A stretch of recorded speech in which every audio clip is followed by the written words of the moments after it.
Hello, everyone. You're welcome to the Eat Korret Campaign discussion series, episode 4. My name is Space, and I'll be your host for today. On today's episode, we are going to be focusing on dried fish, and our topic is dried fish. Is it really hygienic or nutrition packed? Joining me on this discussion, I have some representatives from FHSA. I have with me Yerumo Oluwafemi. Now, Oluwafemi is a program lead at Food Health System Advisory.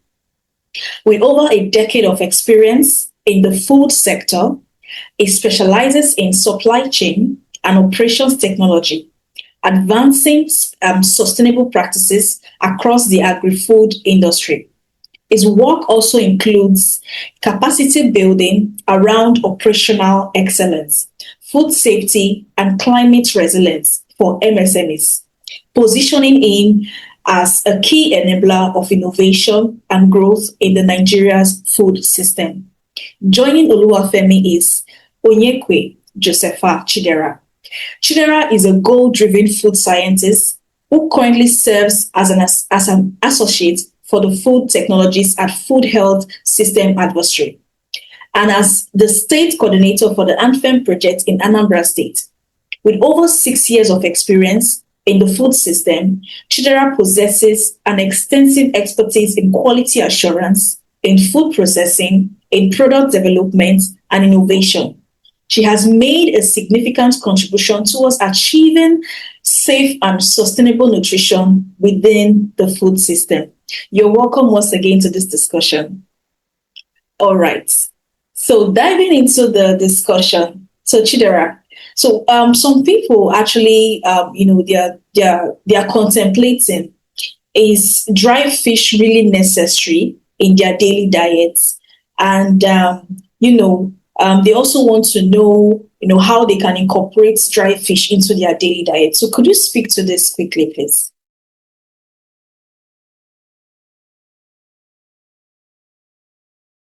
All right. I'm happy to be here today. Good morning, everyone. Like you have already mentioned and introduced, so no need of going back to it. Well, dried fish, which is one of the value chains of this different projects, is in fact it is one of the predominant dried fish is one of the predominant business, like a kind of a business chain that the female-led businesses are into, especially in these Anambra states. Dry fish processing is necessary because it is a way of preservation. Dry fish helps kind of achieving food security for a later, like kind of for futuristic for the future, because sometimes we know that fish is yeah, the spoilage rate is very high. So drying of fish is necessary because one, apart from the nutritional components, like giving us the protein content, and which is really known for, it is also a way of kind of improving food availability, food security, and accessibility for a later date. Okay, amazing, amazing. So do you recommend dry fish? People should include dry fish into their daily meals. Do you recommend it? Of course, because it is one of, like I earlier mentioned, dry fish is recommended to be eaten because in fact it is the cheapest source of protein, even for the low income consumers. Will find it difficult to due to the cost of accessing other sources of protein, in terms of maybe meat. But dry fish, it is something that is easily accessible. Anybody at every level, status of the in the organization can access. So yes, I recommend it to be included in our daily feeding. Thank you. Amazing, amazing. So, Femi, I want us to, look at the comparison between traditional drying and the modern way of drying. Because over time, we see in the marketplace, we see women, with their charcoal and their firewood, they just build some sort of like would I say, a house where they dry this fish. So we want to compare, the two different ways in which fish can be dried and how hygienic, what are the hygiene measures, what are the safety measures that can be adhered to, which when one decides to dry their own fish. So yeah, let's compare what's the traditional drying and the modern drying. All right. So for the traditional drying, you still find it much around because drying fish itself is ancient. Like it has been one of the oldest traditional method of preserving food over time. So you still find it around the cities, even in urban areas where men that are into fish processing still adopt this process, even though the trajectory is moving to the modern way of drying these fishes. But then, in terms of uh, hygienic pathway or comparing the traditional drying method with the modern drying, in modern times there has been adoption and introduction of modern smoking kilns, dryers that have control parameters, like you can control the temperature. It's more hygienic. The racks are well cleaned. The source of drying basically is usually just charcoal or gas, because we have modern hybrid dryers now that have both gas and charcoal. But if you look at the traditional way of drying, most of the time these fishes are exposed to open air, so there could be cross contamination from dust, from bed droppings, and so on and so forth. So this traditional way of drying, even though it still impacts the flavor, the necessary flavor which comes from the smokes, but it's not hygienic like the modern way of drying. So the gospel has been adopting modern way of drying, which we have been sensitizing some of these operators or handlers of these smoke dried fish about. So most of them are moving, but then the advent of cost is still there. But then under our projects, we've been able to render some technical assistance to some of these businesses to adopt the best practices that is applicable when it comes to food processing. So basically, the traditional way still finds dominancy, but then the trajectory is moving upward. So we have a lot of people adopting smoking kiln dryers that are well equipped. Over to you. Okay, thank you so much, Femi. So still on you, Femi.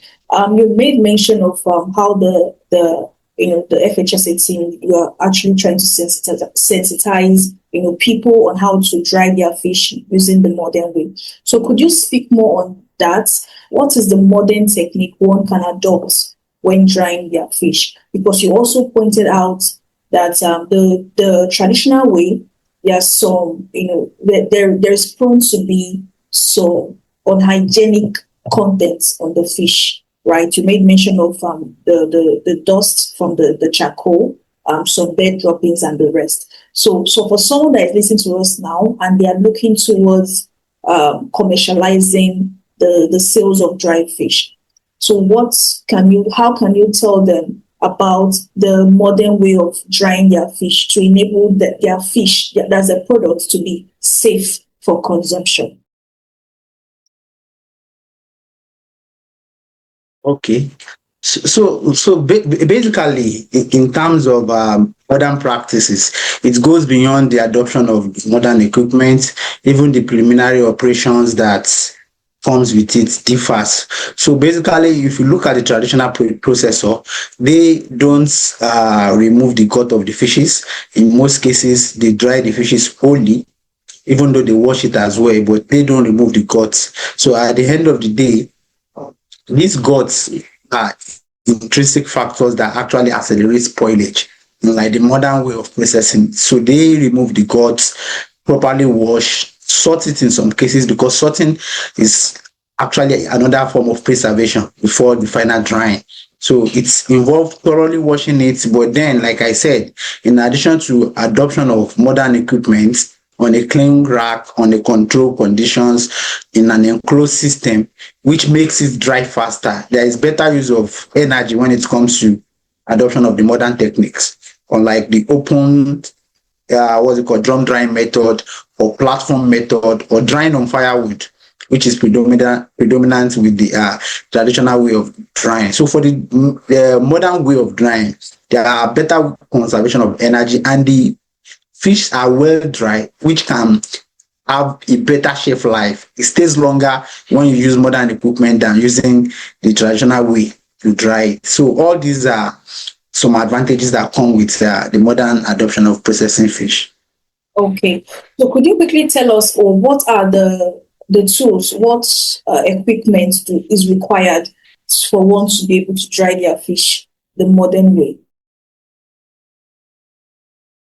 Okay, so if you are thinking about commercializing the process, basically, aside getting your facility or your space, you need a degutting table, you need a good water source so that you avoid cross contamination. Because if you use a bad source or a water that is not potable enough to wash these fishes, it could be a source of contamination. So you need a degutting table, you need a knife to eviscerate these fishes and remove the guts. Then basically you need a smoking cane. You need a smoking cane, and the modern smoking cane comes with several additional tools. Because most of the fishes around now, especially the claritas, which is widely dried, contains oil. So most of the modern equipment comes with a drainer that collects for collection of this fish oil. So because as you are drying, the fish are expelling oil, which is another value-added product that comes from the fish smoking. So I think basically those are the key equipment that is necessary.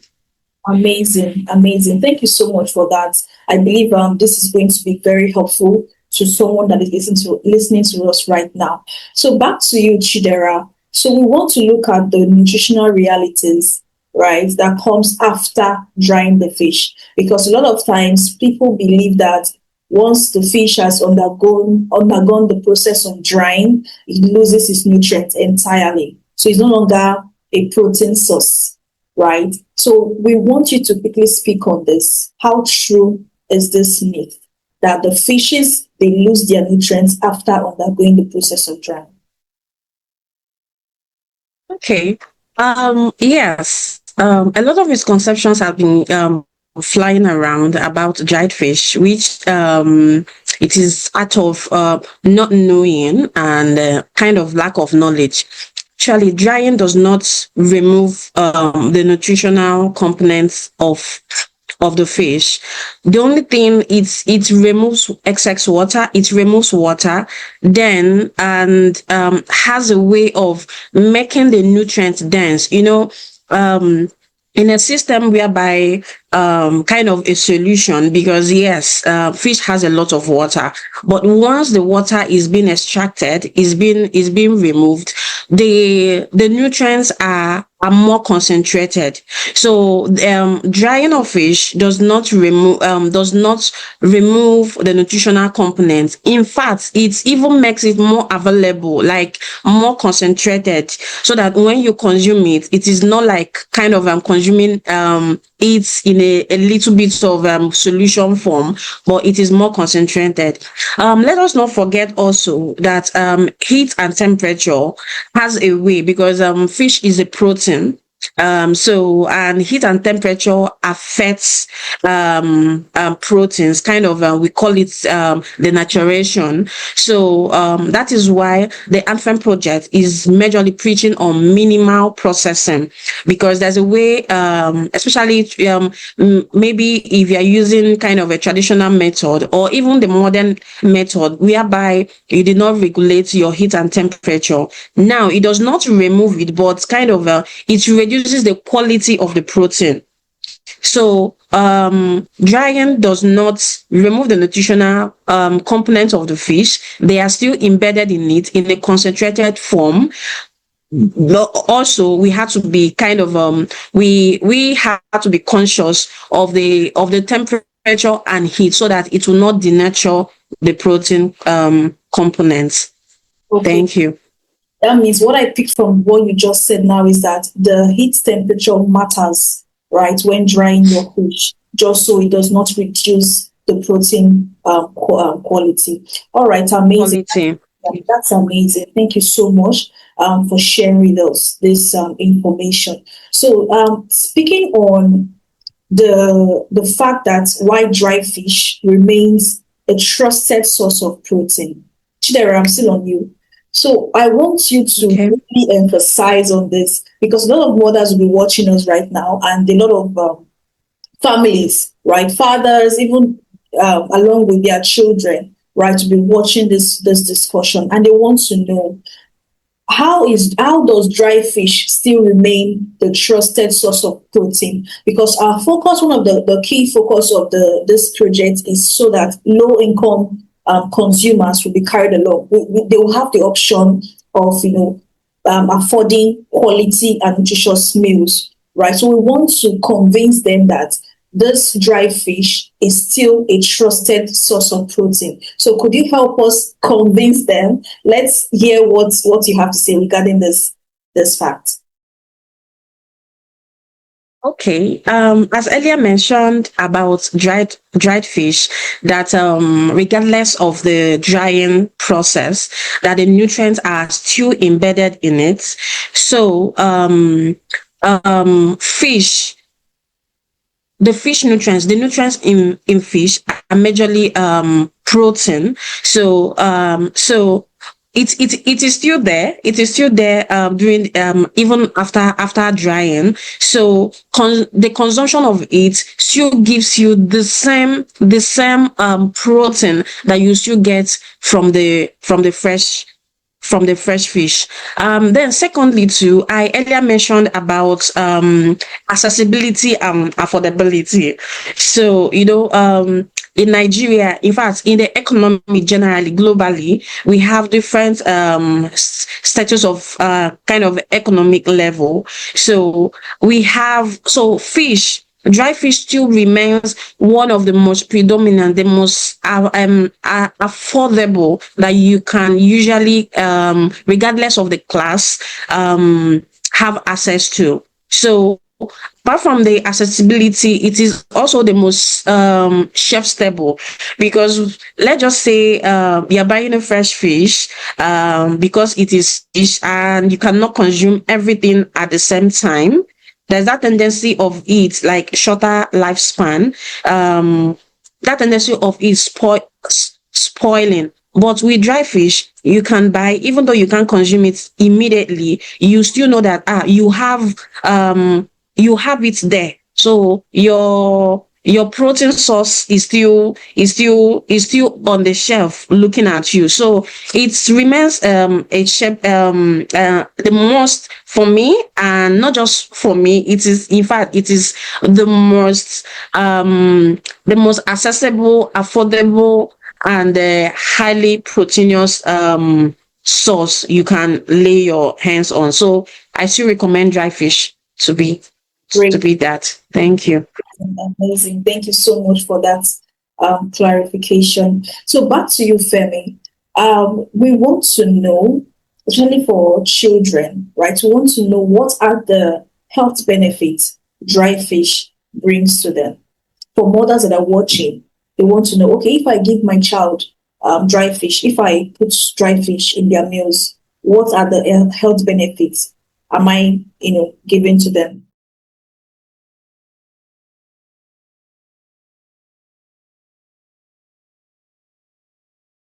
Oh, sorry, I was muted. Can you hear me now? Okay, sorry, I was muted before. Thank you for that question. So basically, like my colleague had said, aside the fact that when you dried smoked fish, the nutrients are well exposed because you've removed the water, which make it more densely concentrated, and it's a very good source of protein. And we all know that proteins are essential for growth, for normal growth. It contains both the essential and non-essential amino acid. So, and it's very cheap. It's a very cheap good source of protein. Aside protein, it also contains calcium, which is good for the bone development. As we keep growing, we need our bone to be up and doing. So for children in the growth age, definitely it's essential for them. It also contains iron, which is very essential for blood formations and other necessary activities. So it's also rich in phosphorus as well. So it contains several minerals which typically you cannot get in some other foods that are very cheap as what's it called, as dried fish could be, and it's also very accessible. So, and one key thing is the bioavailability. When you consume dry fish, most of these nutrients are easily accessible for you, and they are easily digestible as well because it's already dried. So the format which is present make it more digestible content compared to some other food products. So these are some of the rich nutrients that fish contains. Amazing, amazing. Thank you for that. So, still on you, Femi. So, talking about storage, right? How can one store the dry? Okay, now the fish has been dried. So, how do they store it? Just so that they can always use it whenever they want to, since it has a long shelf life. Okay. So that's a great question, because a well-dried fish, if it's not properly stored, can they absorb moisture and then have accelerated spoilage. So it's always advisable to store fish in an airtight container or in a ziplock, while in some cases you can preserve it under the refrigerated conditions just to keep it intact. But then again, you have to be mindful of the primary packaging. So what I mean by the primary packaging, in what other container or packaging material are you keeping them? It's not that you just keep them directly inside the fridge. So it has to be in an enclosed package material. So I think with that, it can last the test of time. Aside the fact that even under a cool, dry condition, it will still stand the test of time, say several months, say 5 months, 6 months, in addition to say you want to keep them under refrigerated condition. Okay, great. Great, amazing. Thank you so much for that.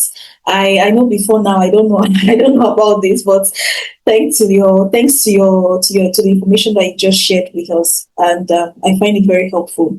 So back to you, Chidera.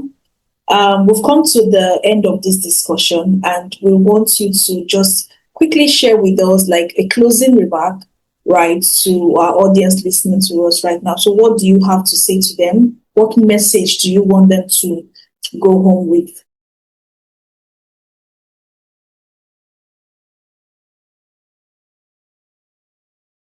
You're muted, Ma.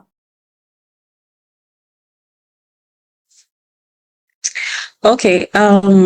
Devoid of its misconceptions in the society, dry fish still remains a good source of protein, and I would recommend the consumption without any fear, even though food safety concerns is everybody's it should be the watchword in terms of its processing and handling, but dry fish still remains, in fact, one of the most staple source of